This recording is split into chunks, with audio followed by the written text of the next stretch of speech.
നിർത്തുന്നത് എനിക്കും തകയില്ല, തങ്ങൾക്ക് ബോർഡുണ്ട്, നിന്നോട് പറഞ്ഞിട്ടുണ്ട്.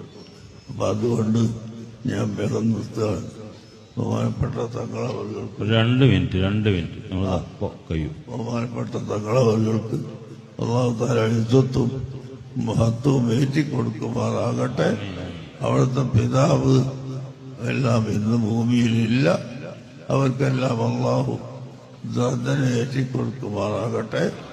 അവരെയും നമ്മളെയും അല്ലാഹു സ്വർഗത്തിൽ ഒരുമിച്ച് കൂട്ടിത്തരട്ടെ.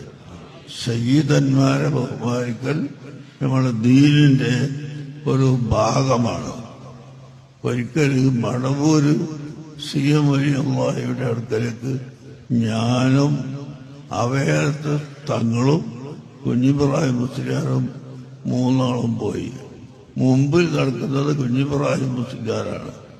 അപ്പോ അവിടെ ചെന്ന് സലാം പറഞ്ഞ് മടക്കിയ ഉടനെ തന്നെ ഒരൊറ്റ ചോദ്യം, എന്താ കുഞ്ഞിബ്രാഹിം മുസ്ലിയാരെ, തങ്ങളെ നിങ്ങൾ പിന്നിലാക്കി നടക്കുകയാണോ?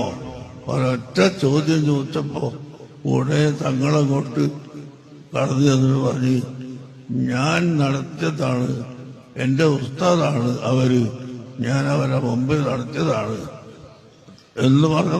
എന്നാ പിന്നെ അതിനായിക്കോട്ടെ എന്ന് പറഞ്ഞു. അപ്പൊ അത്രത്തോളം സയ്യിദന്മാരെ ബഹുമാനിക്കലും അഹ്ലു ബൈത്തിനെ ബഹുമാനിക്കൽ അത് ഈമാൻ നിലനിൽക്കാനുള്ള ഒരു ഭാഗമാണ്. ആ അഹ്ലു ബൈത്ത് എന്ന നിലക്ക് തന്നെ നാം ബഹുമാനിക്കുകയും ആദരിക്കുകയും ചെയ്യണമെന്ന് പ്രത്യേകമായി ഞാൻ ഓർമ്മിപ്പിക്കുകയാണ്. അള്ളാഹു അതിന് തൗഫീഖ് നൽകട്ടെ. ഞാൻ ഇവിടെ നമ്മളെ പള്ളി ഉണ്ടാക്കിയത് 65 എഞ്ചിനീയർമാർ